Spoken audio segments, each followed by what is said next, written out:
There is a particular sound a knuckle makes against seasoned pine at the end of a long ride, and it is not the sound a man makes when he wants something. It is the sound of a man who has already made his peace with being told no. 3 slow knocks, evenly spaced, the kind you would knock on a door at a funeral. Then the boots on the porch shifted once and were still. Beyond that door, in a kitchen that smelled of scorched chicory and wet wool, a woman stood with her hand flat against the wood and her heart doing a thing it had not done in 19 months. She had heard 3 knocks like that before on a February morning, from a sheriff who had ridden out to say a horse had come home without a rider. She did not open the door right away. She listened first, the way a widow learns to listen. And then, because it was almost dusk in the San Juan Range and the wind was already turning, she opened it. Hannah Reeves was 31 years old and had been widowed a year and 7 months. Her husband, Thomas, had been thrown from a 3-year-old bay on the 3rd of February 1885, on a stretch of cottonwood scrub between the Reeves place and the road to Durango. He had lived 4 hours and had not woken up.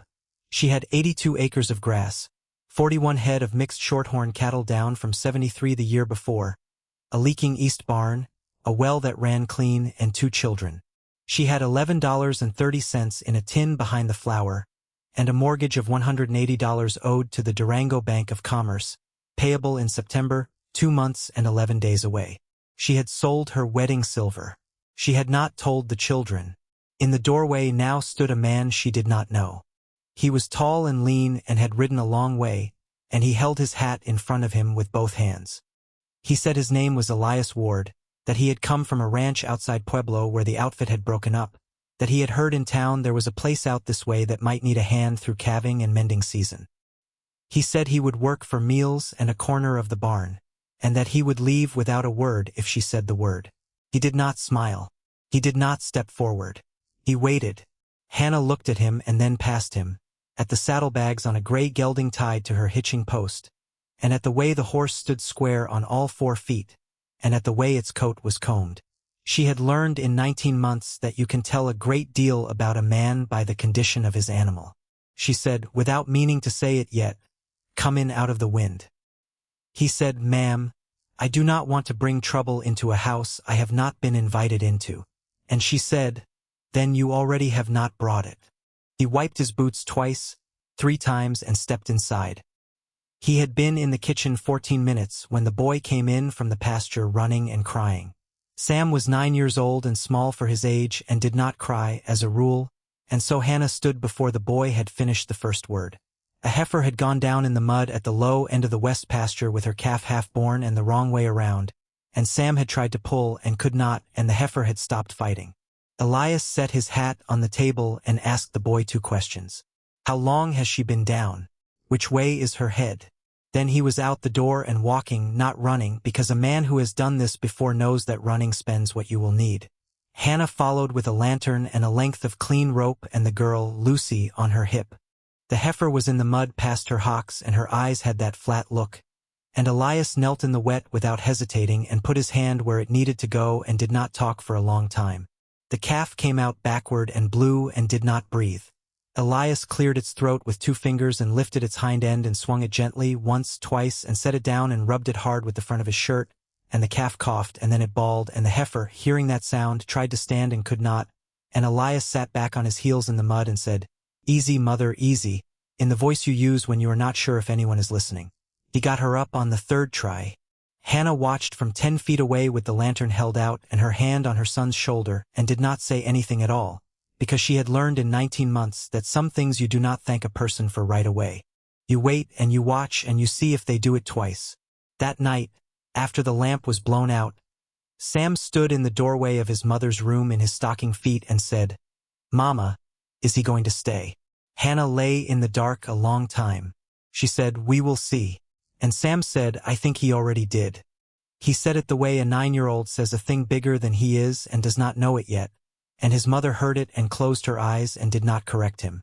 In the barn, a man who had not slept indoors in 11 months lay on his back and stared at the roof beams and did not sleep either.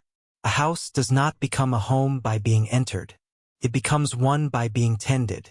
In the days that followed, without ever being asked, Elias began to fix things. He began with the fence at the east line, because that was where the cattle had been getting through into the neighbor's sorghum, and because a fence is a thing a man can do by himself.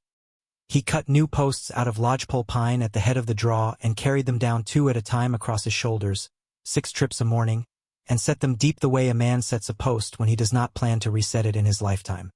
He tamped the earth with the flat of the shovel and then the heel of his boot, and he ran the wire tight, and he did not sing while he worked because he was not a man for songs. By the 4th day his palms had opened and opened again, and the split at the base of his thumb ran a thin line of blood into the wire. He wrapped it with a strip torn from his own shirt and did not mention it at supper. Hannah saw the wrap the next morning when he reached for the coffee, and she went into the front room without a word and came back with a strip of clean muslin and a small clay jar of tallow and comfrey and set them down beside his cup. She did not look at him. He did not look at her. She said, "Use these." He said, "Ma'am." She said, "That was not a request." He said, "No, ma'am." It was the longest exchange they had had in 6 days, and afterward Hannah went out and stood on the porch with both hands flat on the rail and watched the mountains and thought that a woman can go a long time without noticing that a house has been quiet, and can notice, when the quiet finally breaks, exactly how long it has been. The following Sunday, while Hannah and the children were at meeting in Durango, Elias took the kitchen door off its hinges and planed the swollen bottom edge where it had scraped the floor for as long as any of them could remember, and rehung it, and oiled the hinges with a rag dipped in a small tin of neat's food from his saddlebag, and did the same for the 2 hinges on the pie safe that had squealed every time Lucy opened it. Then he found the loose second stair on the porch, the one Thomas had meant to fix the winter he died, and lifted it and cut a new board out of pine, and nailed it in with the head sunk flush the way a carpenter does when he expects a child to walk barefoot on a board. When Hannah came home with the children asleep against her shoulder, the door swung silent, and the stair did not shift under her boot, and the pie safe opened without complaint, and she stood in her own kitchen with her hands still on the latch and understood that she had walked into a house that had been listening for her. She did not say thank you that night either. She set an extra plate at supper and put the largest piece of ham on it and slid it across the table without looking up, and Elias, who had not been given the largest piece of anything in a long time, said grace under his breath before he ate. Sam, who missed nothing, watched the plate slide, and said nothing. Came out at the water pump on a Thursday. Hannah was drawing water for the wash, and the handle had begun to catch at the top of its stroke, and Elias came around the corner with a wrench in his hand and stopped when he saw her, and she said, "It is nothing," and he said, "Ma'am, if you will let me." He worked on the pump for 20 minutes without speaking, and when it drew clean again he sat down on the low stone wall beside the trough, and said, without looking at her, "My wife was called Mary. She was 26. We had a place near Trinidad. She died of a fever in the fall of '82, and the boy went with her. He was 2. I could not stay in that house. I sold the place for what was owed on it, and I have been on ranches ever since." He said it in the same voice he used to count cattle.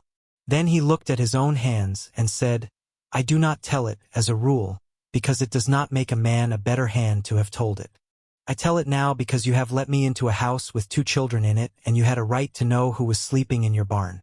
Hannah stood with the bucket in her hand and the water quiet in it, and said, "Mr. Ward, I am sorry."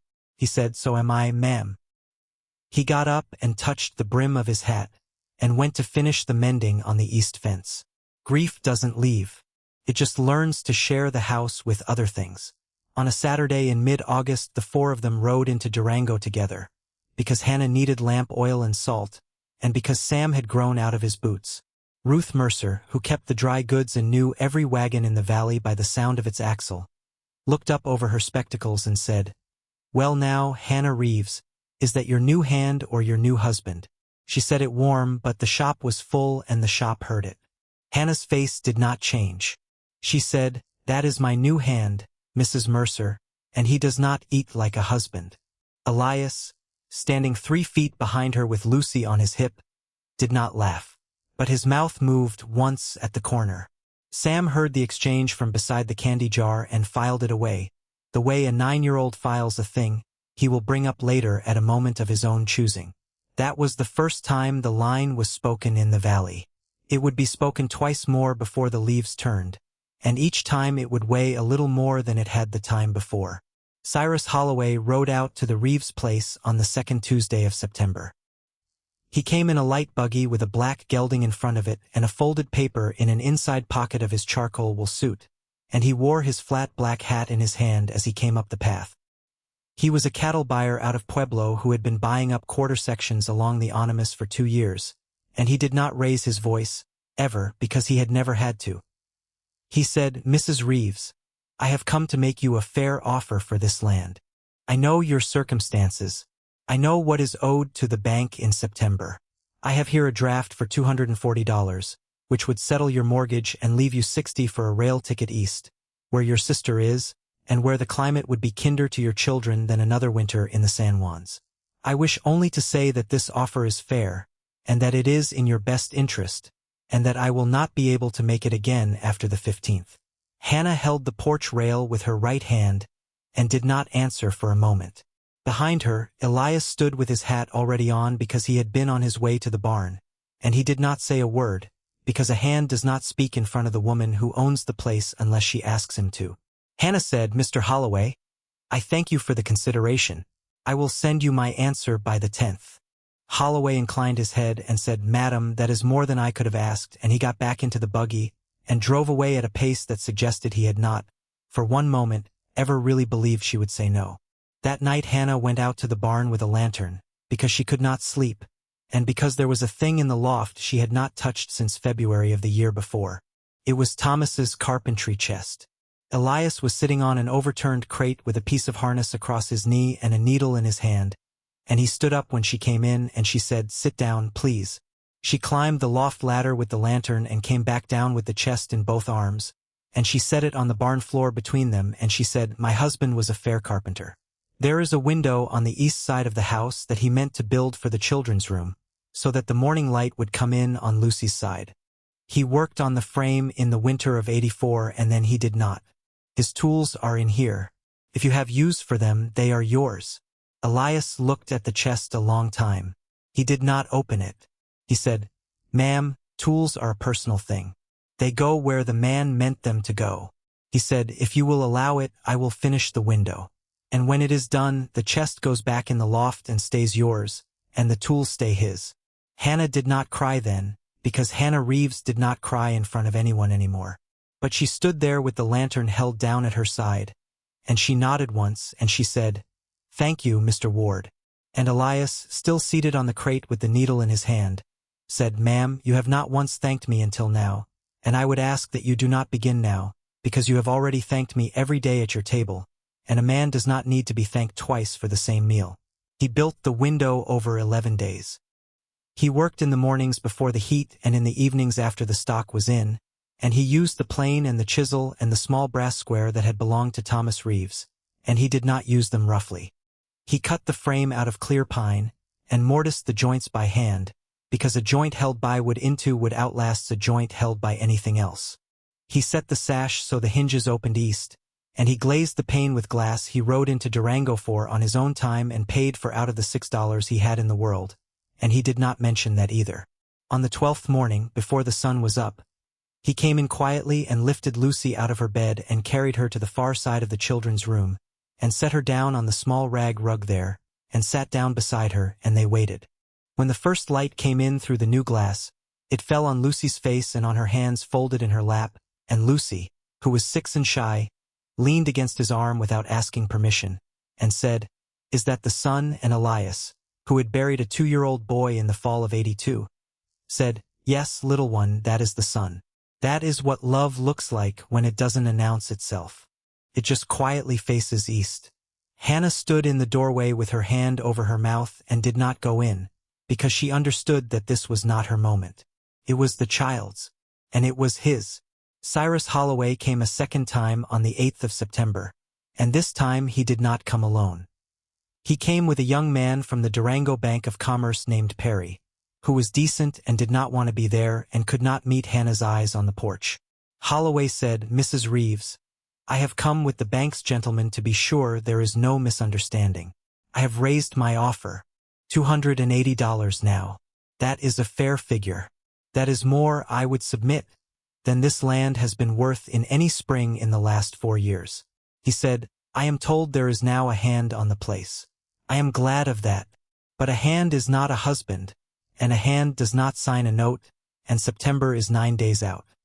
He said fair 3 times and best interest twice, and did not look at Elias once, because Elias was a hand, and Cyrus Holloway did not speak, as a rule, to hands. Hannah stood on her porch with the wind coming down out of the San Juans and her hand on the rail, and she said, "Mr. Holloway, my answer is on the 10th, as we agreed." He said, "Of course, madam. Of course." When he had gone, and the buggy was a small dark shape on the road toward town, Hannah went into the house and sat down at the kitchen table and put both hands flat on the wood and did not move. Sam, who had been listening from the doorway of the barn, came and stood on the porch step, and Elias came up and stood beside him, and neither of them went inside because they had both learned that some rooms you do not enter without being asked. That evening Hannah asked Elias to walk with her to the east fence line. It was almost dusk. The cottonwoods along the creek had begun to gold at the tips, and the light lay across the pasture in long horizontal bars. She stopped at the corner post he had set deepest, and she put her hand on the top wire and did not turn to look at him. She said, "Mr. Ward, I have a decision to make in 2 days. Mr. Holloway is offering 280. If I sell, my children eat this winter, and I go to my sister in Missouri, and I never see these mountains again. If I do not sell, I stand the fall drive on the 23rd and I go to the bank on the 15th with what the drive brings and I ask them for grace, and grace is a thing they do not, as a rule, extend to a widow." She said, "I would like to know what you think." Elias stood with his hands behind his back and looked at the mountains, and he said, "Ma'am, I do not have the right to think on this." He said, "But if you are asking a hand his opinion on your cattle, I would tell you your 41 head are in better condition than any 41 head I have seen in this valley this year, and they will bring you a good price at Durango on the 23rd if the market holds, and the market, by every account, is holding." He said, "I am not a man who tells a woman what to do with her land. I am a man who tells you what your cattle are worth." Cyrus Holloway came a 3rd time on the morning of the 10th of September. He came at first light, and he came alone. He found Hannah at the east fence line with Elias 3 steps behind her and a little to the side, the way a hand stands when he is there but not there. Holloway did not come through the gate. He stopped his buggy on the road and walked to the wire and stood with the fence between himself and the Reeves land, and he took off his hat and held it in front of him with both hands. He said, "Madam, I have come for your answer." Hannah stood with her right hand on the top wire and did not raise her voice. She said, "Mr. Holloway, my answer is no." Holloway did not react at first. He had learned in 52 years not to react at first. He said, "Madam, forgive me. May I ask why?" Hannah said, "Because the offer is fair." He waited because he did not at once understand. She said, "It is fair as a figure. It is fair as an arithmetic. But you have not, in either visit, mentioned that these 82 acres were bought by my husband's father in 1861, or that my son was born in the front room of the house you would like me to leave, or that the fence you are standing at was rebuilt this summer by a man who did not have to rebuild it. You have made me a fair offer for a piece of land, Mr. Holloway. But this is not a piece of land. This is my children's country." Holloway held his hat, and for the first time since he had come into the valley, he did not have a next sentence ready. He looked at the fence, and then at the mountains, and then at his own hands, and he said, "Madam, I have been in this business 29 years, and I would like to say something if you will let me." He said, "My own mother lost the place she was born on in 59 in Kentucky in a way that was legal and also not right. I have not thought of her in a long time." He put on his hat and inclined his head and said, "Mrs. Reeves, I withdraw the offer. Good day to you, madam. Good day to you, sir." And he got into his buggy and he drove away and he did not look back. The fall drive went to Durango on the 23rd of September, and Elias rode point on it with Sam on a small bay pony beside him, because Sam had asked, and because Hannah had said, "If Mr. Ward will have you." They brought 38 head into the Durango pens just past 4 in the afternoon, and the market held, and the price was $9.80 a head, and the total after commission was $358.20. Hannah walked into the Durango Bank of Commerce on the morning of the 25th with $180 in a leather wallet and paid the note in full, and she came out with the wallet empty and her back straight, and she stood for a moment on the boardwalk with the light coming down over the false front stores and the horses at the rail and the mountains behind them all, and she did not cry because Hannah Reeves did not cry in the street. That night, on the porch of her own house, with the children asleep and the wind quiet in the cottonwoods, She sat beside Elias on the top step, and she took out of her apron pocket a small folded paper, and she said, "This is your share, Mr. Ward, of the drive." He looked at it without opening it, and he said, "Ma'am, I was paid in meals." She said, "You were paid in meals for the summer. You were not paid for point on the drive." He said, "Ma'am." She said, "That is not a request." He opened the paper. It was a bank draft for $40, a good hand's wage for 2 weeks on a drive of that size, and it was not the largest thing on the paper. The largest thing, written under the draft in Hannah's small square hand, was a single sentence. It said, "There is a room in the house whenever you want it." Elias folded the paper in half and then in half again and put it in his shirt pocket, and he did not, in that moment, speak. The next morning Sam Reeves came down to the barn at first light with his hair uncombed, and he found Elias Ward already up and measuring feed. Sam stood in the barn door for a while without saying anything, because Sam had learned from his mother that you do not enter a room without being asked. Then he said, "Mr. Ward, are you staying?" Elias set the tin scoop down on the top of the feed barrel and looked at the boy for a long moment. He said, "Son, that is a question for your mother." Sam said, "I know. I asked her already. She said it was a question for you." Elias looked past the boy to the house, and to the smoke coming up clean and straight from the kitchen chimney, and to the small square east-facing window he had built for a 6-year-old girl to see the sunrise through, and he said, "Tell your mother I am not going anywhere she does not send me." Sam nodded, in the grave way a 9-year-old nods, and he turned to go back to the house, and at the barn door he stopped and said, over his shoulder, "You knocked on our door looking for work, Mr. Ward. You found a family instead." And then he was gone. Word of Cyrus Holloway's withdrawal moved through Durango the way such news moves in a valley town, and by the first Sunday of October Ruth Mercer had told everyone worth telling twice. On the second Sunday of October, Hannah came into the dry goods with Lucy on her hip and Sam at her side and Elias one step behind her, and Ruth Mercer looked up over her spectacles and said, "Hannah, dear, is that your new hand or your new husband?" She said it warm again and louder this time, and the shop heard it. Hannah's face did not change. She said, "Mrs. Mercer, that is a question I have not yet had the courage to ask him." Ruth Mercer set down the tin of coffee she was holding and looked at Elias, who had gone the color of a saddle in August, and said, "Well, Mr. Ward, I would think on that in your own time." And Elias, who was not a man for public conversation, said, "Mrs. Mercer, I am thinking on nothing else." Ruth Mercer smiled and turned to Lucy and said, "Come here, sweet, and let me see if there is a licorice for a girl who watches sunrises." The old women in the back of the shop went back to their own conversations very quickly, in the way old women do when they have gotten what they came for. And Pastor Elijah Coombs, who was buying flour, looked at the ceiling with the small private smile of a man whose sermons have, occasionally, taken. It was the last week of October, and the cottonwoods along the creek were down to their final gold, when Elias Ward came up to the porch of the Reeves house one evening with his hat in his hand and did not knock. He stood at the bottom step and waited. Hannah came out and closed the door behind her, and she stood at the top of the step and did not come down, and they looked at each other for a long time in the way that people look at each other when they have known, for months, what needs to be said and have been waiting for the right hour to say it. Elias said, "Ma'am, I have not been a man to speak on my own account, but I have been at your fence line, and at your table, and at your children's window, and I would like, if it is not out of place, to speak on it now." He said, "I came to this door in June looking for work. I would like to say, standing on this step in October, that I did not find work. I found a family instead." He said, "I know what I am and I know what I am not. I am a hand, and I do not have a place of my own, and I do not have a great deal to offer a woman who has stood the ground I have watched you stand this summer. But I would ask, if it is not asking too much, to be allowed to stand it with you." Hannah Reeves came down the top step of her own porch, and she stopped on the middle step so that her eyes were level with his, and she said, "Mr. Ward, you have been standing it with me since the night of the calf." She said, "Come in out of the wind." He said, "Ma'am, I do not want to bring trouble into a house I have not been invited into." And she said, "Then you already have not brought it."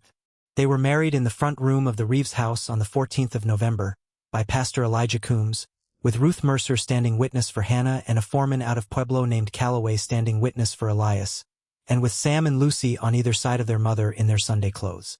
It was not a large wedding. It was not, in any way, a wedding the valley would remember for its size.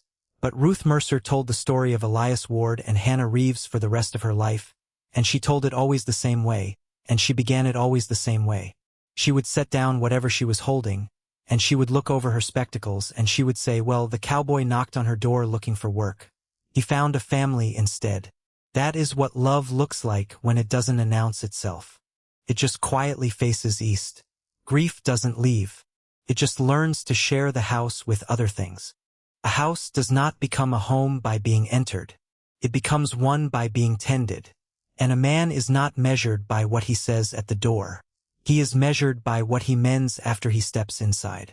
In the spring of 1887, Hannah Ward woke in her own bed to the first light of April coming clean through the east window her second husband had built with her first husband's tools, and she reached out without opening her eyes, and she found his hand already there, and she thought, without quite letting herself finish the thought, that some men do not arrive. They are only, at long last, recognized. And down the road, in a homestead 2 draws over, a young woman named Adeline Cross was standing at her own kitchen window in a black morning dress, watching a stranger ride up her lane on a gray gelding, and the next story of this valley was already beginning.